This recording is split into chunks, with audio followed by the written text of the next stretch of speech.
Alright folks, welcome to the tunturi, fjall tour. First we go over to the fireplace. That's about half an hour walk, very easy terrain there, just by the mountain, or sorry, by the fjall. And if you wanna eat your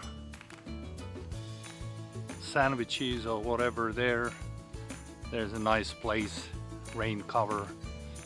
If it rains, there is an outdoor toilet. And then another half an hour from the bonfire place to the actual peak of the fjall, which is a fantastic place. So let's go and see what happens here. This route is excellent for picking up blueberries or bilberries, forest bilberries. There's still quite a lot left, even though the season is ending, but you can easily collect quite a few liters of this highly nutritious, healthy berry here. It's actually completely different. Well, not completely different, but it's different from the one that they sell in most of the supermarkets in Europe.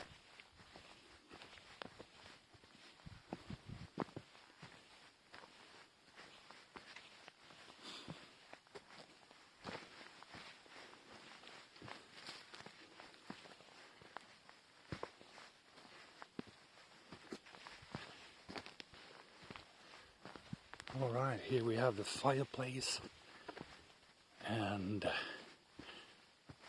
probably some firewood in that shed, and we're surprisingly quite high up already.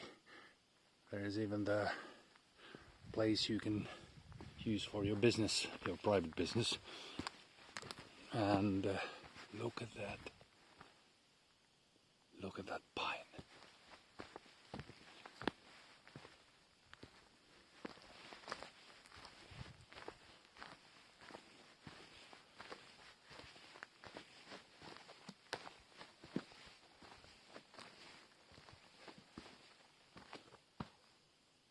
Beautiful, beautiful place.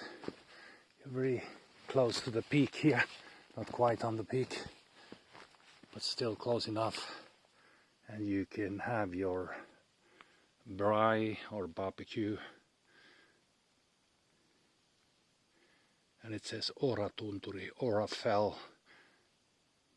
Metsähallitus is a department of forestry that is responsible in many cases of these places. They check out that there are firewood and that everything is in neat condition. But in general, people here in Finland and Nordics, they know how to behave in this kind of places. Respect the nature, make sure that the fire is off when you leave the place. These are all self-evident for us. Not so much for, sometimes people come from places where they don't have anything like this. They're not totally familiar that something like this could be for free. And alright folks, this is the part which is a bit of a challenge.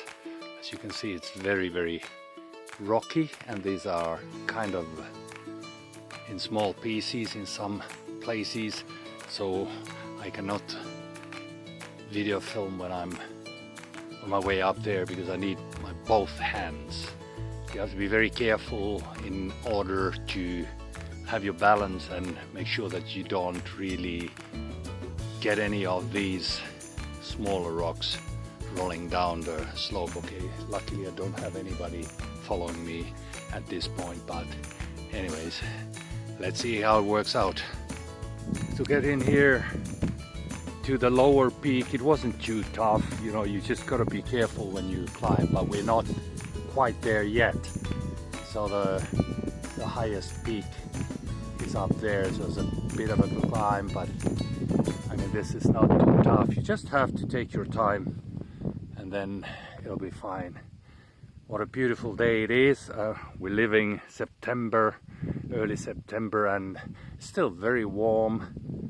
The leaves are still fairly green. There's a little slight shade of yellow, but they haven't really turned into this magnificent color palette, which happens, I guess, in a couple of weeks. But this is the best time to hike around in the high north in Lapland, because you know what? You probably noticed I haven't complained at all about these little annoying creatures. The bird food, mosquitoes and horseflies are totally upset. I haven't seen any, or heard any rather. So this is the best time, and it's still warm. It doesn't rain. So this is the thing that I'm always trying to tell my friends in different countries, in England and in Ireland especially, that Lapland is so much more than just a land of Father Christmas. If you ask me, as an avid hiker, I would prefer this season. Obviously every season has its charm, but you know, if you like walking and climbing up the hills and mountains here in Lapland, in Finland or Norway, Sweden, this is your time, the autumn. It is so beautiful here. So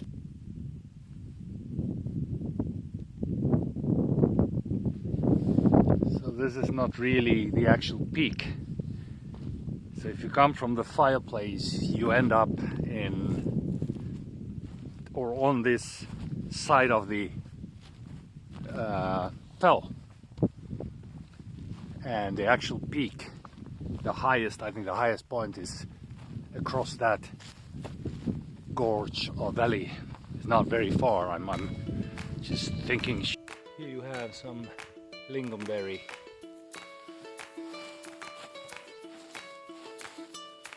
And here's some more.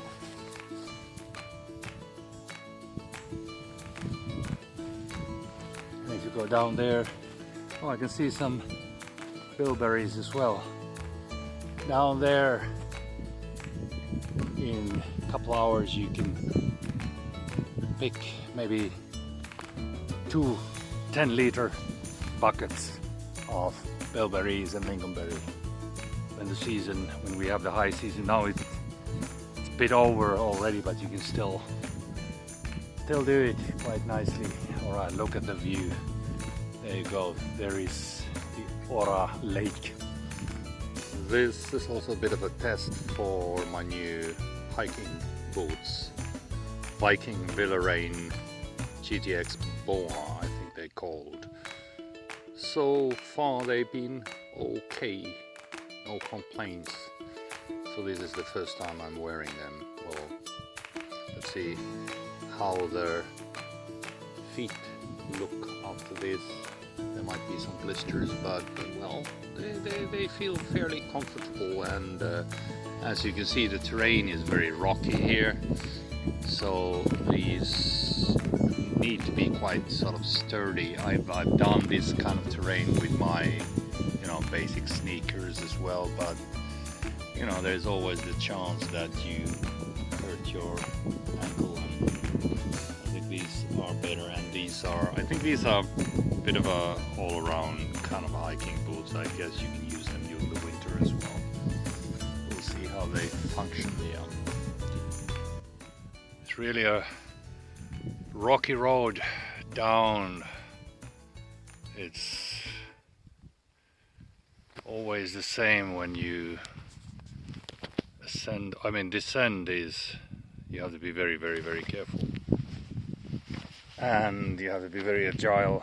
I don't recommend this route for anybody who is not sort of used to this kind of terrain, as you can see. And you need fairly sort of sturdy hiking boots here to do this safely. And most of all, you need to take your time. Don't rush, because that's when it go badly wrong, when people feel that they gotta make it fast down. So if you don't wanna ascend to the top, to the peak from the fireplace, you can start following this trail that leads to the main peak, and you kind of avoid climbing twice, because if you climb that lower peak, then you have to go down to sort of a gorge and climb again to the high peak. Well, it's not a big deal, but it's gonna take you an extra hour or something.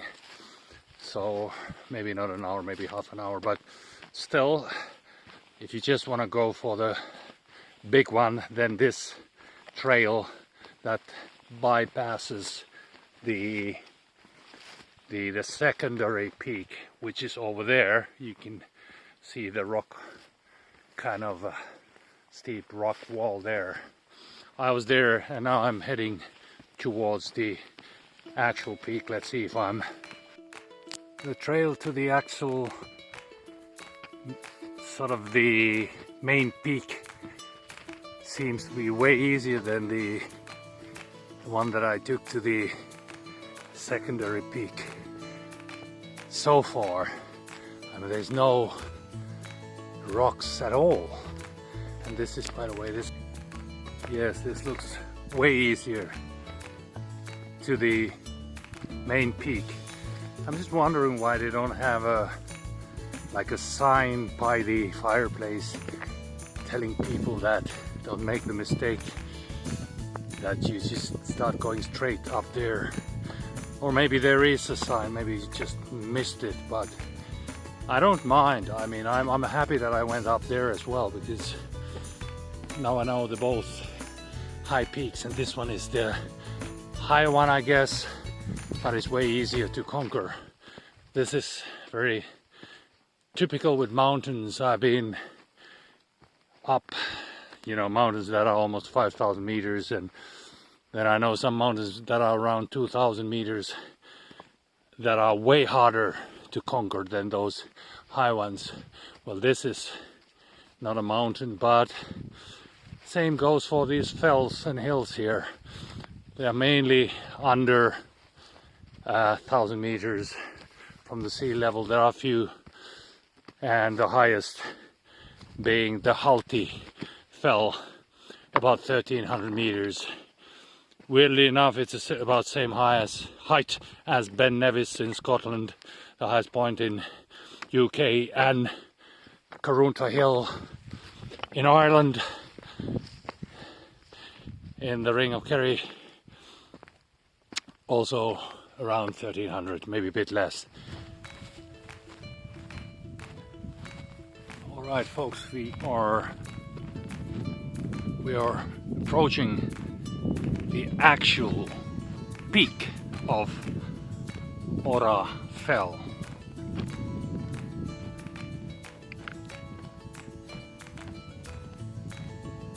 I think it's that one.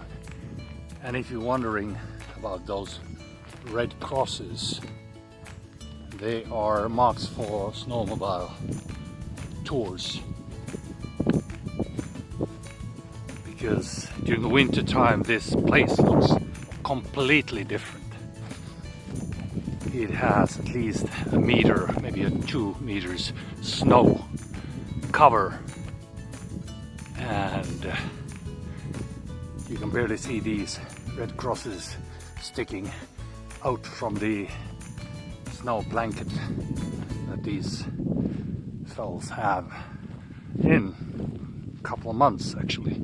Well, it might take 3-4 months still, but anyways, look at the view. Now I can see the view to the east is better from this fell than from the secondary fell. So I guess this is probably the official highest point because of the pile of rocks here. Let's see, okay. I assume there's been maybe a fire warden's cabin at some point, because there's so much of this old wood stuff around. Okay, there's another lake. Now we're looking at to the eastern direction. That's where the Russia is, and a couple of pretty scary military bases. I guess they're fairly empty now because all the guys are down in Ukraine having a special military operation, as we've been told. It's pretty special.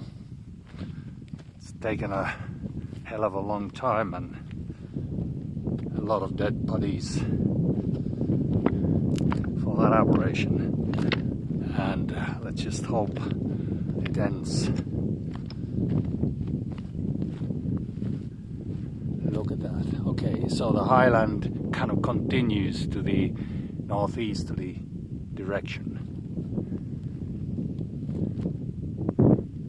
Oh, there are more. I think there are Halti and Pyhä to the southeast there.